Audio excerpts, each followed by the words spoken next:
Is advised for the following program.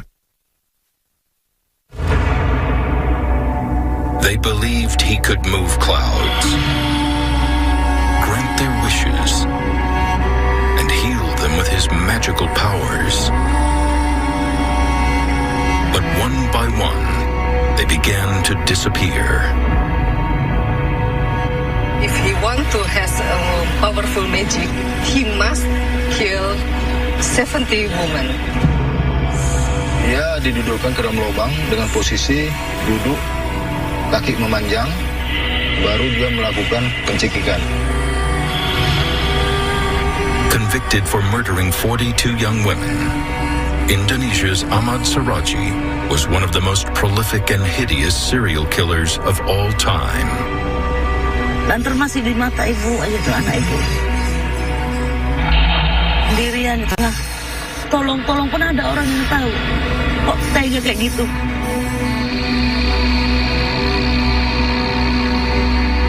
Kangen aja sama mama.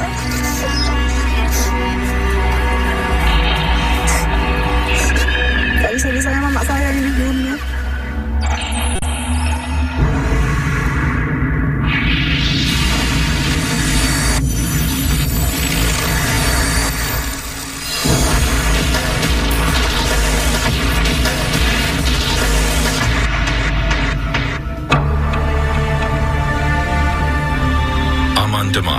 Situated about 900 miles from Jakarta, on the outskirts of Medan, North Sumatra, Indonesia.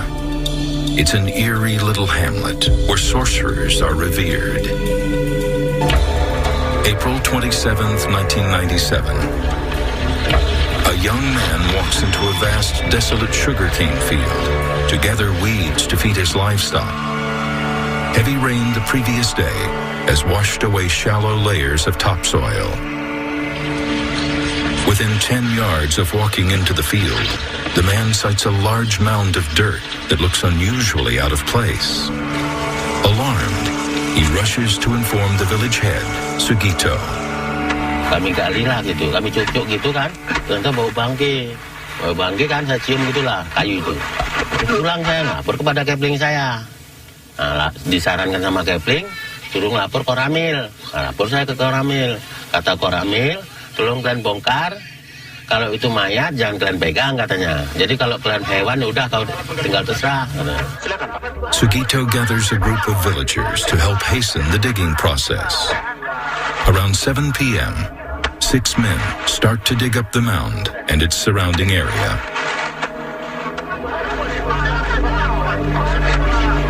Into the night, amidst a billowing crowd of onlookers, the men unearth a rancid-smelling, semi-decomposed body. Bongkar-bongkar nampak bumbunya, lari, bongkar lagi sampai 3 kali gitu lah. Lari kami, pakai lampu pertama. Immediately, the police are alerted.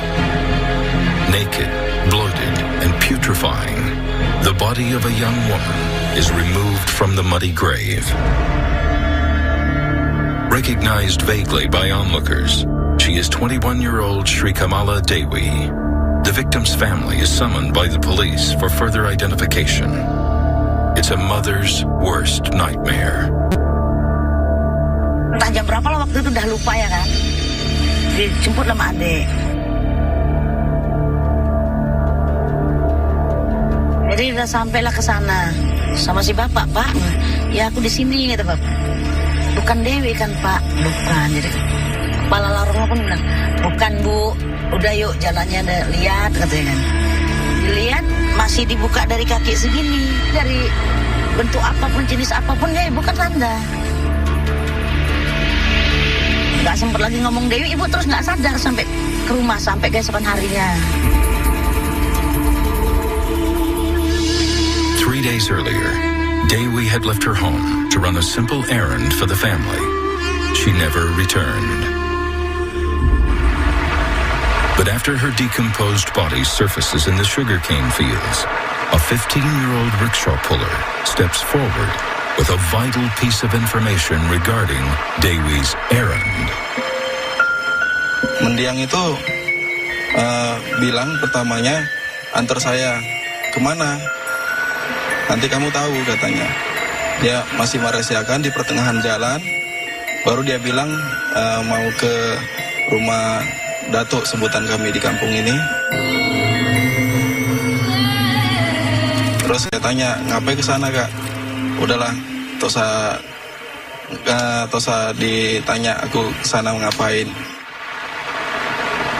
Sri Kamala Devi had visited Datuk, the much-revered village sorcerer Ahmad Suradji, also known as Dukun AS. Permintaan untuk dijemput tidak ada. Setelah saya antar, saya pulang. Namun pesan yang terakhir, keberangkatan dia ke rumah Dukun AS itu jangan dibilang siapa-siapa, termasuk orang tuanya. But when Devi's body turns up in the fields, Andreas tells the story to her family and to the police.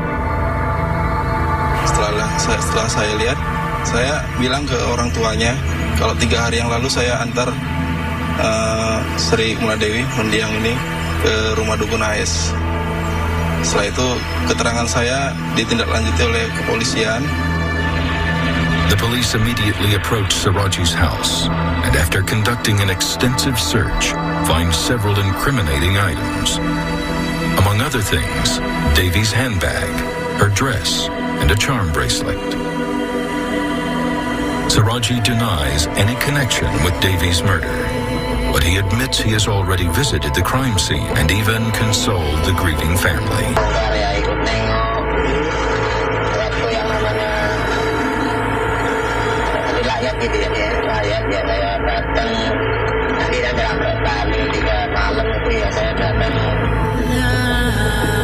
On April 30th, 1997, 3 days after the discovery of Devi's remains, the 45-year-old self-proclaimed sorcerer, Ahmad Suradji, is arrested on charges of abduction and murder of 21-year-old Kamala Devi. But as the police investigation continues, the case takes on a bizarre turn. The evidence collected from his home point to more than one victim, but Suradji is not giving any details, not even about Devi. Kita periksa. Waktu itu kami periksa begitu-begitu, ternyata dia nggak mengaku. Mana bukti saya membunuh, mau gini katanya. Udah, datang bapak itu pengomongan nggak bagus lah, binatang kau begitu kan, baru ditangkap. Udah ditangkap polisi, dia pun nggak mengaku. Begitulah. As the police interrogation intensifies, Suradji slowly confesses, not just to one, but to a series of gruesome murders dating back to more than a decade. Beginning in 1986, the total body count is 9 at first, then 13, 18, 23, until finally Suradji settles on a tally of 42 victims over a period of 11 years. Ya, namanya kita manusia. Ada kelebihannya, ada kekurangannya. Kalau saya ingat saya itu yang 42 gitu. Kan dapat nggak itu? Memang nggak ada. Nggak ada. Jadi saya pun ya ucap lah gitu ya. Saya kabar gitu. Jadi gimana bang ya? Gimana lah saya. Kalaupun nanti jumpa tahu kita ini ya mau berbuat ya bilang. It's an incredible confession. The investigation team summons bulldozers to dig up the sugarcane field that lies not far from Suradji's home. Shockingly, Suradji's extraordinary claims turn out to be true. Di hasil pengamatan saya, dari mulai pertama pengkorekan sampai akhir, ya, itu memakan waktu kan cukup banyak. Begitu mengerahkan petugas, baik kepolisian, TNI, Pemkap yang sudah diserang, itu sempat di stop. Kenapa? Ya, banyak yang sudah tidak dikenal identitasnya. Di perkiraan saya, yang dibunuh ini cukup banyak, lebih dari 42. The investigation team discovers a jumbled mass of bones and skulls. Sent to the forensic lab in Medan, the experts are only able to conclude that there are 42 victims, all women, aged between 17 and 40. In a case that is packed with drama and intrigue, police adjust the charge of the single murder of Sri Kamala Devi to 42 murders. Ahmad Suradji, also known as Dukun AS, appears for his trial in December 1997. Lantar masih di mata ibu aja tuh anak ibu.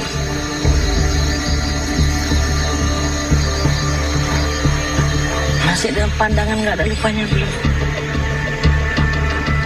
Kayak mana dia tuh keadaannya di tengah hutan. But behind Suradji's gruesome killings is a motive that would stun the whole nation.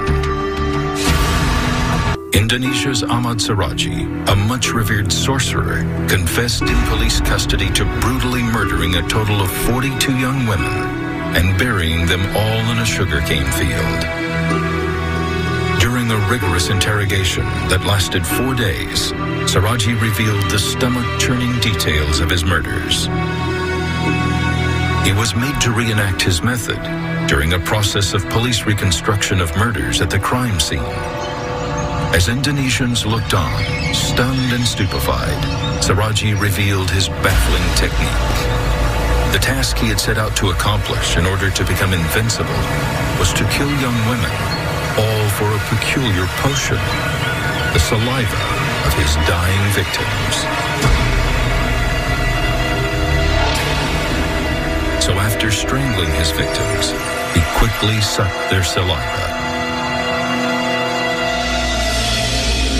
He believed that if he wants to get his powerful, he must kill 70 women. It's a twisted belief, and he must swallow the saliva from his victim. Suradji's bizarre and disturbing practice was rooted in his belief in the paranormal. For many Indonesians, there is a belief that everyday life is governed by unseen forces controlled by sorcerers like Suradji, known as dukuns. A dukun's role is that of a medicine man, witch doctor, priest, mystic, poet, and master of ceremonies, rites, and rituals. Psychologist Irna Manoli reaffirms the strong belief people have in the power of sorcerers and their use of extrasensory perception to navigate the supernatural world of ghosts and spirits.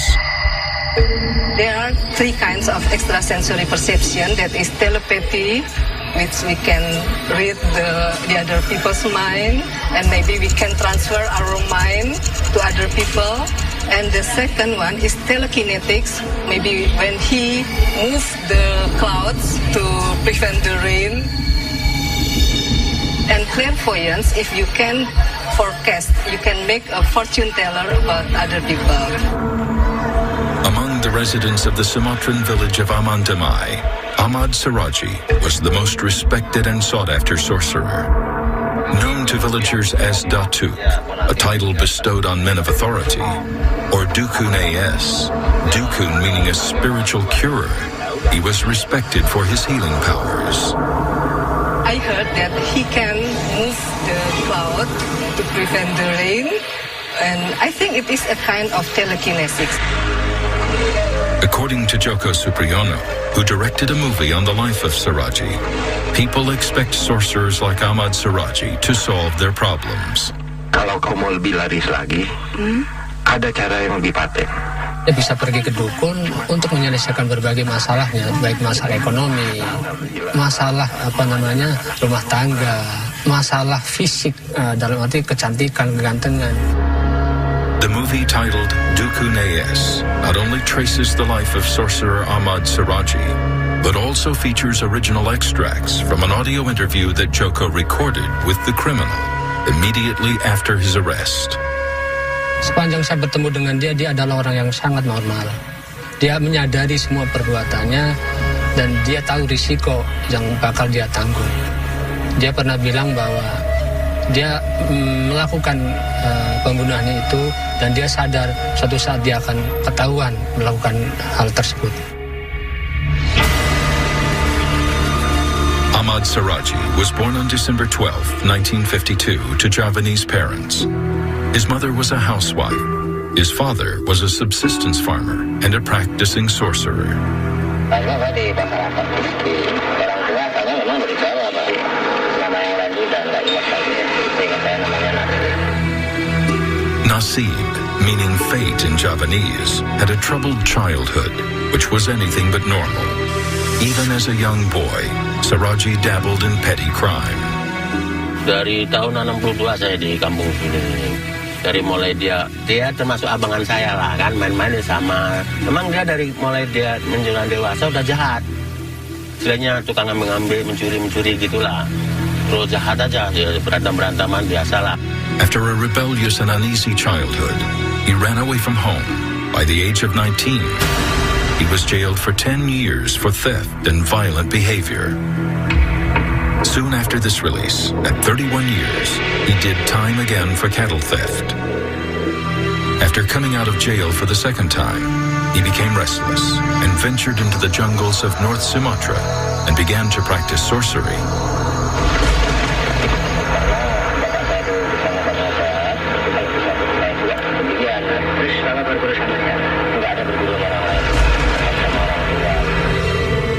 After his return from the jungles, Suradji led a seemingly unremarkable farmer's life with his 3 wives, who were siblings, and with whom he had 9 children.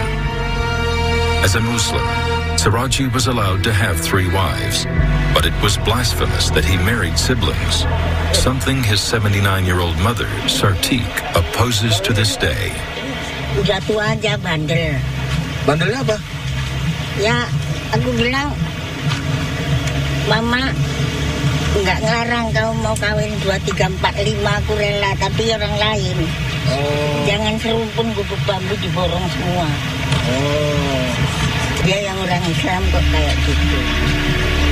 Cukup 3 kali lah, 3 kali nggak nurut gitu. 3 kali nggak nurut. During his 30s, Suradji offered his services as a sorcerer to help his neighbors. Word soon spread about his healing powers, and he began to have a steady stream of visitors that included local businessmen and government agents. But it was in the year 1986 that something mysterious happened and changed Suradji's life forever. In an almost ghostly apparition, Suradji remembered what his father told him when he was just 10 years old. Drink the saliva of dead young women to attain invincibility. 70 women his father had instructed. And struck by this recall, Suradji began his mindless killing spree.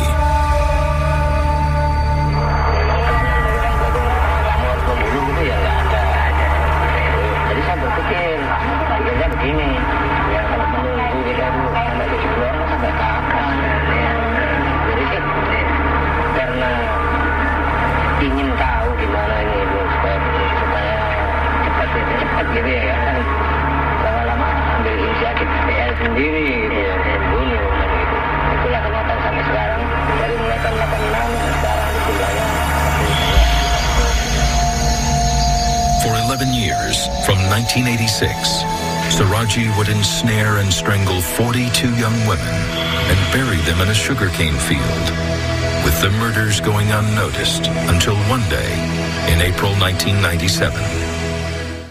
In the next So You Think You Can Dance.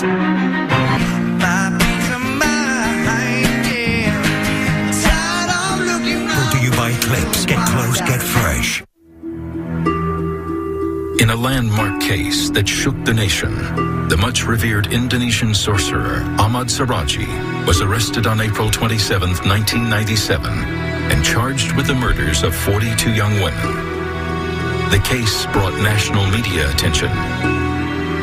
Believed to be a healer and a curer, Suradji committed some of the most heinous crimes of all time. A lot of women want to get help from Ahmad Suradji and they obey.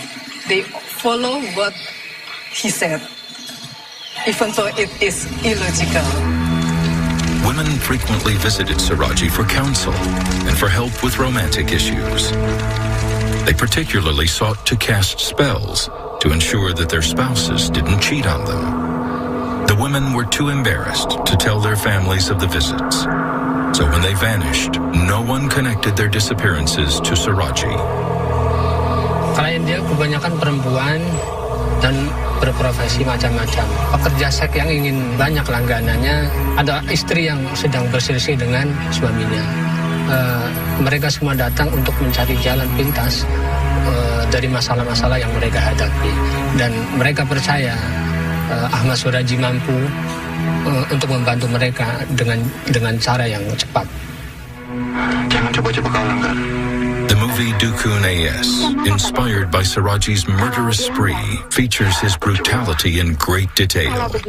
Suradji's method of murder was always the same. When women visited him, he would evaluate their spiritual needs and charge them. After he was paid, they would follow Suradji to a sugarcane field, where he claimed he had to bury them up to their waists in an already dug hole as part of a ritual. Complying with their revered Dukun ultimately cost them their lives.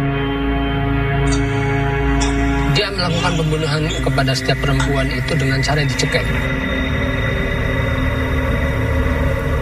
After strangling, he would twist their necks to suck their saliva.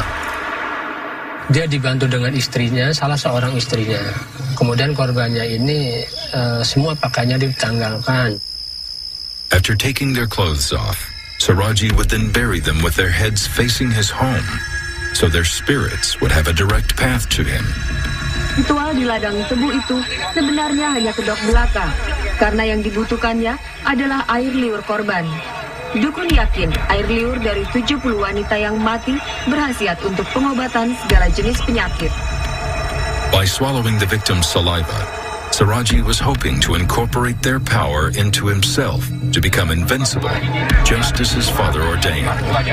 Di rekonstruksi terungkap bahwa para korban sepenuhnya percaya kepada dukun nasib, hingga mereka ikut membantu mempermudah pekerjaan dukun menggali lubang untuk mereka sendiri. Misalnya menerangi tanah dengan lampu sorot milik dukun. Apa katanya? Biar mama duluan. Nah, biar mama duluan. Sana jam. Kamu suruh atau kamu antar ke sana? Saya antar. Oke, ayo antar. Di sini ya. Dua Pak. Nah, ada itu gimana? Sometimes, if paying customers were in short supply, Suradji would hire sex workers to take part in the rituals and kill them instead. With little family to look for them, if they went missing, sex workers were low-risk targets, and it would help him meet his goal of 70 victims that much faster. Suradji's mindless killing spree that lasted 11 long years came to a halt in April 1997 with the discovery of the decomposing body of 21-year-old Kamala Devi. It was the only murder where an eyewitness account could trace the last movements of the victim directly to Suradji's house. Devi had hoped that Suradji would help her get back with her estranged husband. In a recorded interview, immediately following the police investigation, Suradji explained the sequence of this last murder. Perjalanan ke belakang itu tadi ikut kebun lewati kuburan. Di situ Mawadu ini kan takut. Jadi saya bilang nggak apa-apa itu, saya bilang nggak takut apa. Dari dua aja ngantar si istri tadi lah yang ngajak istri saya. Disitulah baru tahu kalau saya itu mau istri saya tadi. Even as he planned to strangle her, Suradji kept reassuring Devi that her wish would come true. Tak apa Devi, tenang saja kau. Niat kau pasti tercapai Dewi. Teruskan.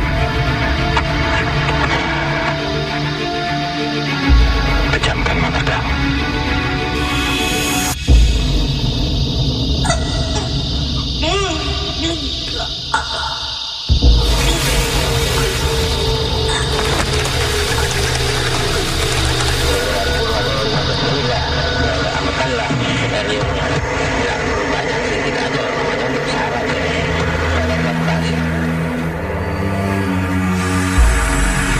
After strangling Devi and sucking her saliva, as he did with his other victims, Suradji took her clothes off before burying her.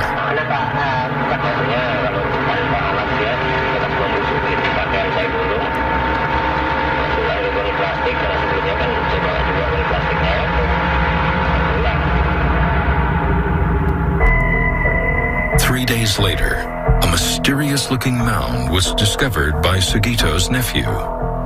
The discovery led to a few other villagers approaching the field and starting to dig. Sampai debu kena kami 5 orang, udah sore, jam-jam 6 lewat lah kan gitu. Sampai kuburan ditegur sama si Datuk ini, Ahmad Suradji. Ada apa katanya? Ada hantu. Hantu kok takut? Ayo kita ke sana kan gitu. Sampai sana jumpa kawan itu satu lagi. Jadi dari 6 orang lah kami. Sugito recounts the day he walked into the fields after a tip-off from his nephew. Soalnya nggak jauh, nah jarang nih nampak jauh ya. Nah di sinilah Pak tempatnya, lokasi Kumala Dewi di sini Pak. What seemed to be just one corpse turned out to be a mass grave where 42 women lay buried. Cuman dia berdekatan karena si Kumala Dewi dengan mayat yang satu lubang 2 itu berdekatan sekitar 4 meter 5 meter gitu aja. Yang di begok sebelahnya kanannya itulah. Itu sekitar 18 orang lah daerah sini ya, termasuk Kumala Dewi. Yang kami tandai dari sini 1 juring, 1, 2, 3, 4, 5. Ini ditemukan mayat lah Pak Sata. Dalam gang itu sana ada mayat 2. Nah itu tas apa namanya? Yang ke 10, 6, 7, 8, 9, 10. Nah inilah gang si Kumala Dewi. Proses pembongkarannya itu lama, dari sore sampai subuh besoknya. Ya perasaan macam mimpi. Perasaan ini bukan dia gitu, walaupun itu dia, karena masih ada rasa shock gitu kan, trauma juga ya. Reporting for Vaspada newspaper, Ismanto Ismail recalls that it was an intensive search spanning several days. Setelah kami ikuti terus-terus secara berlarut, ya, bahkan kami juga tidak kenal istilah pulang ke rumah itu. Gak kenal, bahkan kami liput sampai pagi, sampai dini hari terus main terus, ya. Ternyata kami lebih menarik lagi untuk mencari mayat itu, sempat menurunkan paranormal dari Jawa. Ternyata ini cukup ramai, bahkan di sini sudah ibarat macam pasar malam. Nah, kalau masalah koran atau media cukup ramai, baik dari asing pun ada turun. Since it was getting difficult for the investigation team to find all 42 bodies, they summoned bulldozers to hasten the excavation process. But forensic expert Alfred Satio recalls that it was all bones and skulls that were discovered, making any identification impossible. Only one body was Devi Kusuma, because that just happened 2 or 3 days before that, and the family is looking for her, so that match. And then we have now also bodies, 4 bodies.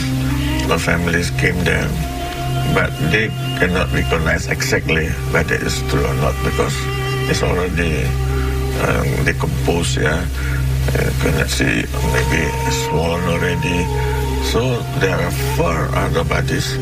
But no any family claim that as their real family. And the rest is all bones, yeah? All skulls of bones. And so far, we cannot recognize as a real victim of their family. The forensic team established that the victims were all females, aged 17 to 40. But they were unable to ascertain if any sexual assault had taken place.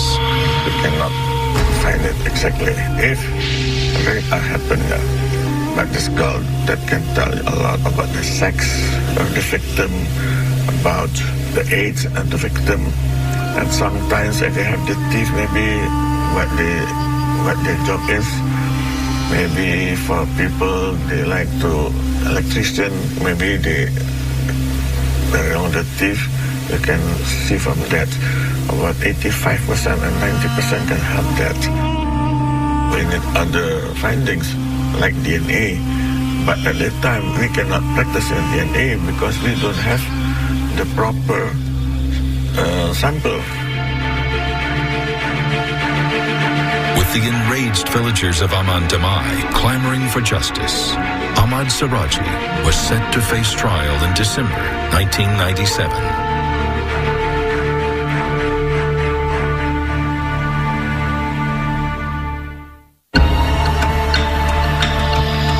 December 11th, 1997, 45-year-old Ahmad Suradji faced a team of irate prosecutors seeking the death penalty for his cold-blooded murders of 42 young women.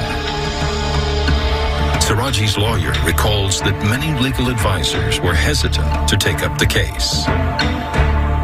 Ada yang lihat karena dia melakukan pembantaian sampai korbannya 42 orang perempuan, itu ya secara a priori menuduh itu orang yang sudah nggak baik kan gitu. Jadi secara hukum di dalam hukum kita itu wajib dia didampingi oleh seorang atau beberapa orang penasihat hukum di dalam proses. I was at the trial, but I cannot say who the victim is. I can just tell she's a lady, the age may be between 20 until 34. And only that, because I cannot explicit telling the name of the victim. The other colleagues give also the same answer. Since the victims could not be identified, the prosecution team had a hard time gathering evidence against Suradji. Although he confessed to the crimes during police investigation, during the trial, he retracted his statement and denied it all. Begitu emang apanya, beratnya ya polisi. Karena apa? Karena emang unsur materi hukumnya itu bukti-buktinya sangat minim ya kan, sangat sedikit. Orang yang di apa semua udah tinggal kerangka semua. It took 7 long months to gather all evidence and line up witnesses. It may have been tough to charge Suradji legally, but Kusbianto feels that social opinion was influencing the judicial process. Dari aspek peristiwa itu, orang kan menuduhkan ya, apalagi pihak-pihak orang-orang perempuan ya, wanita-wanita itu udah sangat membenci sekali kepada si dukun AS ini, karena dia ini pembantai perempuan gitu kan, sadis kan gitu ya, tidak ada peri kemanusiaan begitu. Jadi jalannya persidangan tuh lebih banyak dipengaruhi oleh opini sosial ya, sosiologi hukumnya lah ya, opini masyarakat.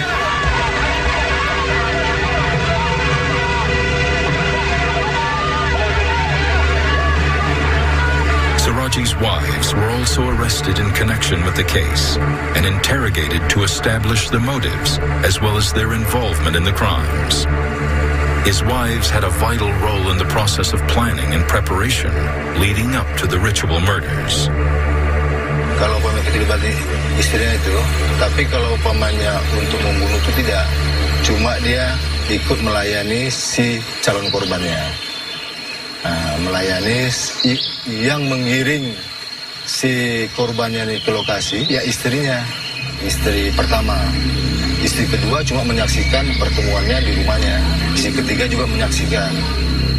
The most important role of his wife is to spread the information that their husband is a great man, has magical power, and to persuade other people to use their husband's service. While Suradji himself claimed he was seeking magical powers, villagers believed he was only after money and sex. The motive is maybe sex and materials, and his wife keeps secret about that. The forensic experts were unable to establish any sexual foul play, and Suradji, in his interview, denied that his murders were sexually motivated. Yang diambil dari wanita itu baju-bajunya, nggak ada perhiasan, tapi acara, Bapak juga memerkosa wanita. Journalist Ismanto Ismail met Suradji at Medan Police Station in 1997. Suradji had admitted to him that murder was an easy way of making money. Mas, saya tanya, kenapa gitu kau lakukan? Macam mana bang? Saya ingin mendapat uang. Saya merampok di jalan, melakukan kejahatan di jalan. Dia bilang nanti bisa kena tembak. saya sudah pernah menjalani hukuman berulang kali. Kasus perampokan, pencurian ternak, bahkan pembongkaran rumah pun pernah. Nah, begitu dengan cara begini, enak banget ya. Orang datang, saya bunuh, saya ambil uangnya. Menurut saya, dia adalah seorang dukun kampung yang berusaha mempertahankan eksistensinya. Seorang yang berusaha merebut banyak pasien untuk datang kepadanya. Dia orang yang mempunyai 3 istri dan 9 orang anak. Artinya, dia harus memberi mereka makan untuk bisa survive. What made the case even more riveting was the fact that nearly 80 villagers reported missing family members at the local Maidan police station. Thus raising a question if Suradji had murdered more than 42 women, or if the investigation team had done the right thing to stop digging after discovering 42 bodies. Di perkiraan saya, yang dibunuh ini cukup banyak, lebih dari 42. Karena kan pengkorekan itu dia memakan waktu, begitu melungkap petugas, cukup banyak. Ya, jadi putuskan sampai di situlah. The local media covering the story was intent on proving that Suradji was no sorcerer. If he had any magical powers, they wondered, he should have escaped from prison by becoming invisible soon after his arrest. But Suradji himself, during the trial, seemed to have accepted his fate, just as the meaning of his childhood name, Nasib, suggests. Kalau saya secara mengikuti jalannya persidangan, dia itu semacam sudah pasrah gitu, menyerahkan bahwa dia ini melakukan perbuatan itu, merasa itu perbuatan salah, begitu kan. Amidst a huge public outcry over his atrocious crimes, on 5. April 1998 marked the culmination point in the criminal case of Ahmad Suradji, one of Indonesia's most dangerous serial killers. Seemingly unfazed and totally guiltless during the trial, experts said that he exhibited a lack of conscience and seemed impassive throughout the proceedings. My assessment for this case, I make a hypothesis that Ahmad Suradji is a man with antisocial personality disorder, or well known as psychopath. Ahmad Suradji committed homicide in compos mentis. It means he did it in fully awareness. It means he is not an insane. Even though a lot of people who learn about surrogacy, they become an insane people. But in my opinion, he did it in fully awareness because of his belief to get a powerful magic. Actor Wawan Vanisur, who played Ahmad Suradji in the movie Dukun Ayes, also believes that the criminal was fully aware of what he was doing. Kalau saya bilang dia luar biasa punya strategi untuk membuat alibi. Jadi bukan dari hal-hal psikologis gitu ya, dia enggak kalau saya pikir. Dia enggak, dia cuma hebat membuat alibi, merencanakan ingin melakukan perbuatan yang jahat, tapi dia rangkum, dia sesempurna mungkin gitu, sehingga 11 tahun loh, 11 tahun baru terbongkar, itu luar biasa. On April 27th, 1998, following a 4-month trial, Ahmad Suradji was convicted for his cold-blooded killings of 42 women and sentenced to death. Dari berbagai keterangan saksi maupun hasil pemeriksaan lainnya, majelis hakim menyatakan tak ada unsur yang dapat meringankan hukuman bagi terdakwa. Ahmad Suradji dinyatakan secara syah melanggar pasal 340 KUHP. Disambut ratusan pengunjung, dukun Ahmad Suradji hadir di pengadilan dan mengikuti pembacaan vonis hakim dengan wajah yang tenang. Following the verdict, Suradji supposedly lamented to reporters that he could not reach his goal of 70 murders.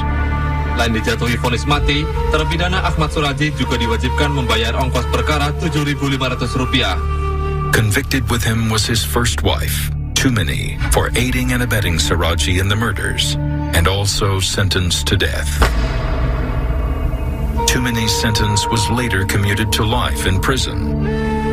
A verdict that one person is unhappy with to this day. Mungkin pun nggak tahu lah apa yang jadi, nggak tahu itu gitu aja. Dan termasuk di mata ibu aja tuh anak ibu. Masih dalam pandangan nggak ada lupanya belum. Dirian di tengah-tengah kebun tebu kayak gitu tuh Pak. Dibawa ke situ bahkan sama bini yang bantu. Kayak mana sakitnya dia ngerasakan di sana itu. Tolong pun ada orang yang tahu kok tega kayak gitu. Kayak gitu pun istrinya nggak dibunuh sekalian. Masa katanya cuma dihukum seumur hidup. Sekarang minta dibebaskan, nggak tahu orang saya di sini ya kan. Seharusnya orang istrinya ikut kerjasama, bukan satu yang dibunuh, banyak. Ya sama-sama dibunuh, kenapa?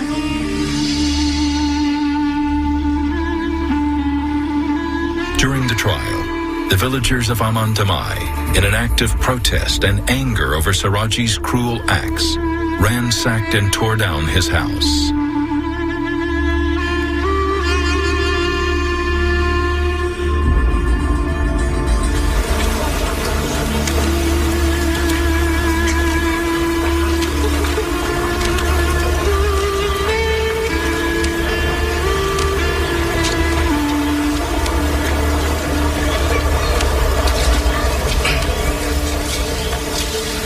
Ini kandang kambing milik Dukun AS yang masih tersisa.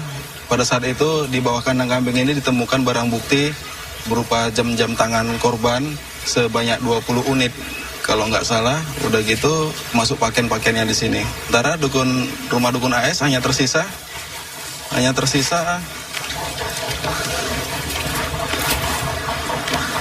kamar mandinya. Inilah kamar mandinya.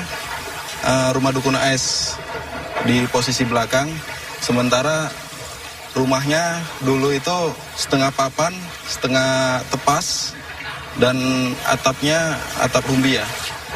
Jadi pada saat itu rumahnya udah diratakan, diamuk massa, jadi yang sisa hanya bangunan beton ini aja.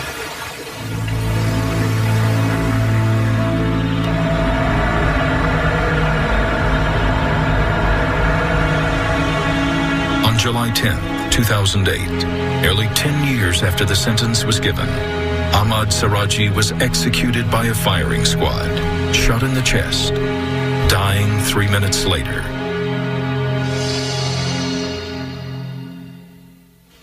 Jenazah Dukun AS atau Ahmad Suradji semalam dibawa ke RSUD Deli Serdang setelah dieksekusi tim polisi dari Brimob. After an autopsy to confirm his death, Suradji's body was taken to his hometown for burial. But even in death, Suradji could not escape drama. Yang perkara sekali ya memang yang pertama kali dari keluarga Dewi lah, kami lah. Yang memang nggak ngasih lah gitu. Jadi ya kalau bisa ya jangan. Dari rumah sakit. Jadi untuk apalah dia ditaruh di sini. Ditembak mati akibat melakukan. As the police vehicle carrying Suradji's body reached Aman Damai, the people blocked it and refused to allow the burial to take place in the village. To Devi's mother, burying the multiple murderer in the same village as her daughter was a hideous insult. Gini aja ulang kuburan anakku aja kalian korek. Masukkan dia ke dalam situ. Jadi pembunuh sama yang dibunuh bersatu. Nggak payah-payah. Sama-sama kami jarahin. Following the controversy, Suradji's body had to be shifted to a graveyard in another hamlet 50 kilometers away in Deli Serdang for burial. Pertama, itu rencana mau dikubur di dekat rumah orang tuanya. Namun di sana mendapat protes keras oleh masyarakat. Dan itu mau dikuburkan di lokasi tempat yang lain yang juga di kuburan muslim juga diprotes. Alhasil dilakukan di sini. Inilah yang saya lihat kuburan Ahmad Suradji.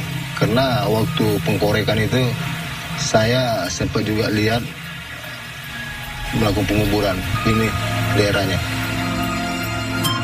The burial on July 11th, 2008 may have marked the end of an era of atrocities of one of the worst, most prolific and dangerous serial killers ever.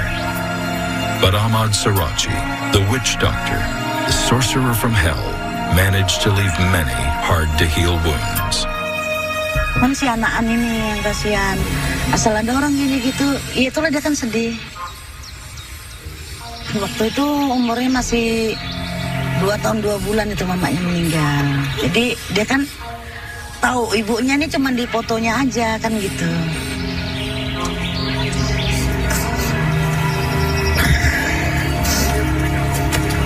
Kangen aja sama mama.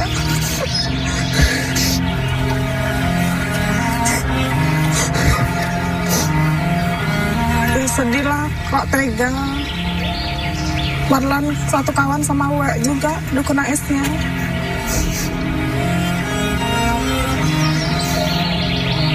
Gak bisa-bisanya mama saya yang dibunuh.